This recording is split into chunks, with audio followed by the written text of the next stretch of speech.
Nós estamos de volta, esse é o último bloco do programa, já conversamos sobre vários assuntos e agora falamos de literatura no bate-papo com a Paloma Amorim, que lança agora o primeiro livro dela. Aqui em Belém ela vai lançar, porque já lançou, ela mora em São Paulo, é paraense, mas mora há muitos anos em São Paulo, que é Eu Preferia Ter Perdido um Olho, que reúne crônicas, artigos e, inclusive, vamos sortear um exemplar que eu agradeço a Paloma aqui no finalzinho do programa. E, além de tudo, gente, a Paloma foi a única paraense que participou este ano da Flip, que é a feira literária de Paraty, né?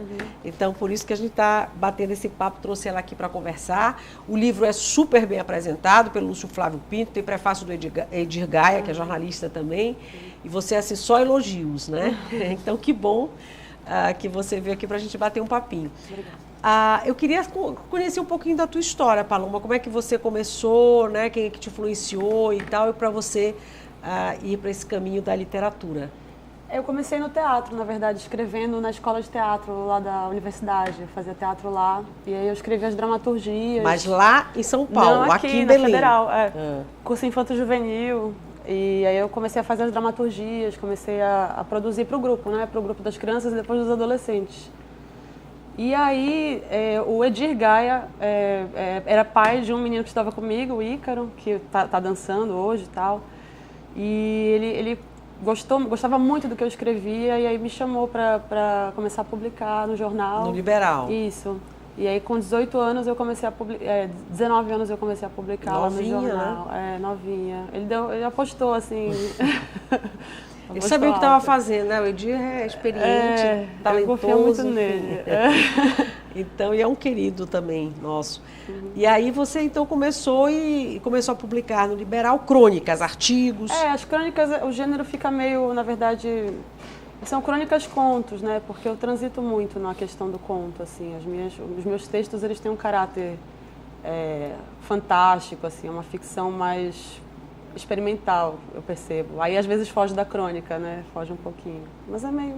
Às vezes, confessional, né? Eu já li algumas coisas tuas. Sim. A Elaine conhece bem a sua história, né, Elaine? Mas assim, eu queria que ela falasse um pouquinho, porque eu acho que ela disse que ela dedicou o livro a Maria Lúcia, né? A Maria Lúcia Medeiros, né? E a Maria Lúcia Medeiros, eu acho que ela está na formação de muitas pessoas aqui, na minha, né? Como leitora, como educadora. Eu queria que tu falasse um pouquinho disso, porque eu acho que é importante. Sim, é muito importante mesmo. A Maria Lúcia, tia Lucinha, né? Foi minha professora quando eu tinha 13 anos. Aí era isso, eu fazia teatro, fazia o curso de redação. Era ela, a Marília Tupiaçu e a Laís Homero, né? Os 3 L's, assim. Lila, Laís e Lucinha. E a tia Lucinha, a gente se apaixonou de imediato, assim, porque eu sempre gostei muito de escrever e para mim era muito prazeroso estar lá na aula de redação. Foi um encontro, assim, de almas, eu sinto, porque a gente realmente, né, ela era aquariana também, eu sou aquariana, tinha toda uma mística, assim. E ela me deu um suporte profundo, assim, no período da adolescência, né, para o amadurecimento mesmo da minha escrita. Então, ela era muito rigorosa, eu acho que eu herdo um pouco esse rigor dela com os critérios literários, exatamente.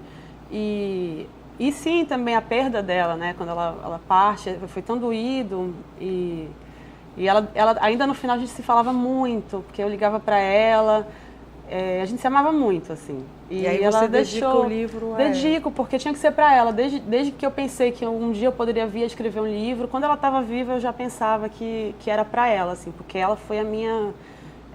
a grande tutora, assim, bonito, aquela mulher, né? Muito inspiradora. Até porque quando eu li o teu texto pela primeira vez, me remeteu muito para Maria Lúcia, não para Clarice, muito para ela. Sim. E até porque, como eu sabia que ela tinha sido aluna, né, dela, e assim, eu tenho várias histórias. Na verdade, eu acompanhava um pouco dela sem ela me conhecer. Eu sei um pouquinho. Por intermédio da Maria Lúcia. Porque a Maria Lúcia, ninguém passava impunemente por ela como aluna, porque ela ajudava a gente a formar o olhar, o gosto. Então, ela é uma das maiores perdas, assim, na minha vida. É a Maria Lúcia. Eu acho que ela foi uma pessoa muito importante. E eu acho que tu deve saber mais ou menos o que eu estou dizendo. Sim. Esse rigor, essa maneira de você, olha, leia isso aqui não. Orientações, né? É tão sensível. E ela está no livro, assim, tem um texto dela que ela escreveu já quando estava começando, né, a ficar doente, que chama Sob o Sol das 3 da tarde. Que é um texto que fala de uma menina chamada F, que é F é o nome. Você conhece esse texto, né? Uhum. que ela está esperando o primo que não chega, que vai chegar na litorina. E aí o conto é isso, ela está esperando, aí eu vou contar o final. Né? O primo não chega, o primo foi fazer uma cirurgia e ele morre. E ela é solitária, F. E eu me via meio F, porque eu sou uma pessoa melancólica, eu tenho essa característica também de olhar a tarde de Belém e ficar meio tristonha, assim. E eu tenho muitas Fs no meu livro, assim. Eu trouxe a F, ela tá em vários contos, ela foi para Paris, ela foi para Recife, ela tá em Belém. Eu fiz a F ficar meio uma figura metafísica, assim, sabe? Porque, de fato, a Lucinha permeia todo o texto, assim, todo de cabo a rabo, assim. Que bonito. E tem alguma coisa, Maria Paula? Eu pensei que você estivesse fazendo uma sinalização. Você preferia ter perdido um olho? Olha, esse título é polêmico, essa é uma boa pergunta. que as pessoas têm ficado um pouco instigante, mas é isso que eu acho legal. O título que eu preferia ter perdido um olho e com esse jacarezão aqui, que a capa é muito bonita e também instigante, né? E ela tem uma violência também, né? Esse título tem a ver especificamente com o texto opinativo que eu escrevi a propósito de um estupro que houve no Rio de Janeiro. Primeiramente, havia a denúncia de que foram 44 caras que estupraram uma menor de idade, depois se descobriu apenas que eram 5, mas assim, não importa o número, as pessoas ainda ficaram relativizando isso. E aí houve na época uma grande discussão, porque ela era pobre, meio uma justificativa, assim, a culpabilização dela porque ela era pobre, isso me incomodou. E aí eu trouxe as minhas histórias de violência de gênero para dar apoio a essa vítima, né, do ponto de vista jornalístico, enfim, político.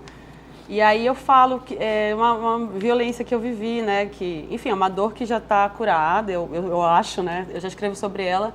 Quando eu tinha 6 anos, eu sofri uma violência sexual. E na época jogaram uma pedra no meu olho, na mesma época.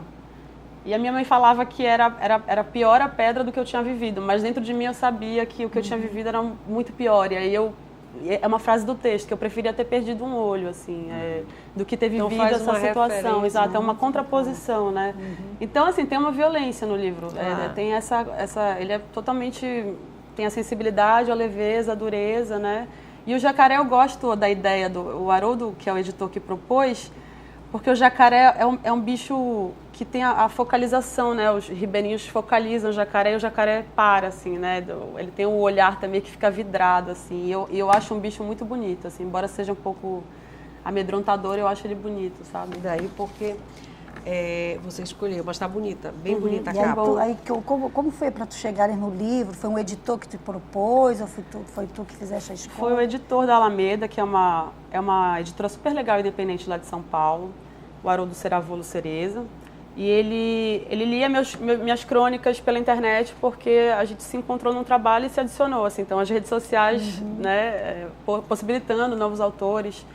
E aí ele gostou muito e propôs, assim, que a gente fizesse um apanhado, mas assim, no final não tem as datas, ele acabou o Haroldo entende ele meio como um romance, assim, com episódios que podem ser lidos de forma isolada ou se constituindo, né, com encadeamento. E era para ter saído ano passado, mas saiu esse ano e foi ótimo, porque aí a gente foi para a Flip com ele. Ano passado eu não teria ido. Como foi a tua participação na Flip, Paloma? Como é que foi isso? Para você foi importante? Foi muito importante. Esse ano rolou algo muito importante, que foi a Flip do ponto de vista mais, até assim, da paisagem ali, racial, de gênero, ficou mais diversificada, porque a curadora esse ano ela se preocupou profundamente. Mudou bastante esse aspecto, né? A começar do Lima Barreto ser homenageado, né? Que é, enfim, um homem negro, funcionário público. Exige um pouco isso, né? Exato. Então tinha uma mesa lá que era de jovens escritores brasileiros.